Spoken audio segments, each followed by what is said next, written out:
През късната есен на 1977 година, в тихия лондонски квартал Енфилд, животът на едно обикновено семейство се превръща в кошмар.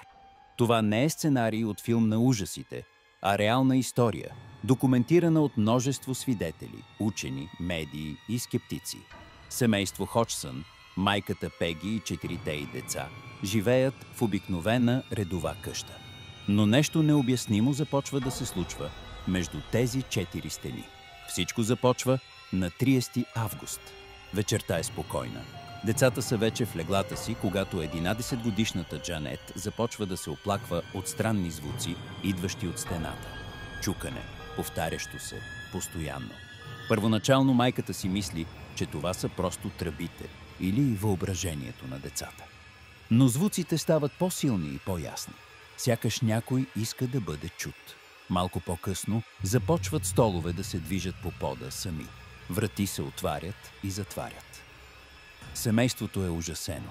След няколко нощи, в които не могат да спят, се обръщат към полицията. Когато полицаите идват в дома, и те чуват ударите. Един от тях дори става свидетел как стол се мести сам. Всичко това е записано в официален полицейски доклад. Факт, който кара случая да придобие публичност. Скоро медиите научават. Вестниците започват да публикуват статии за обитаваната къща в Енфилд. Сред целия шум в историята се включват и изследователи на паранормални явления.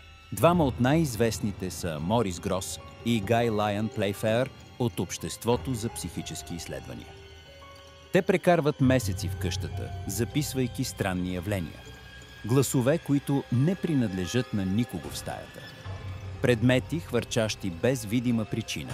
И най-ужасяващото от всичко – Джанет, която изглежда сякаш е обладана от чужда сила. Гласовете, които се чуват чрез Джанет, говорят с дълбок грапав тон. Един от тях твърди, че се казва Бил Уилкинс, мъж, който е живял в къщата и е починал там. След разследване се оказва, че наистина е имало такъв човек. Той е починал в съня си на същия адрес години по-рано. Как едно 11-годишно момиче би могло да знае тези детайли?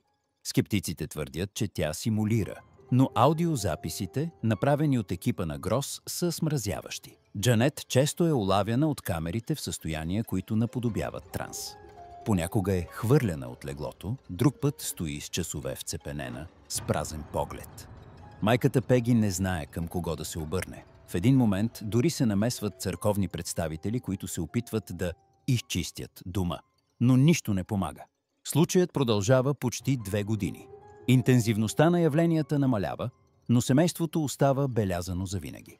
Джанет в по-късни интервюта признава, че част от случилото се може да е било преувеличено.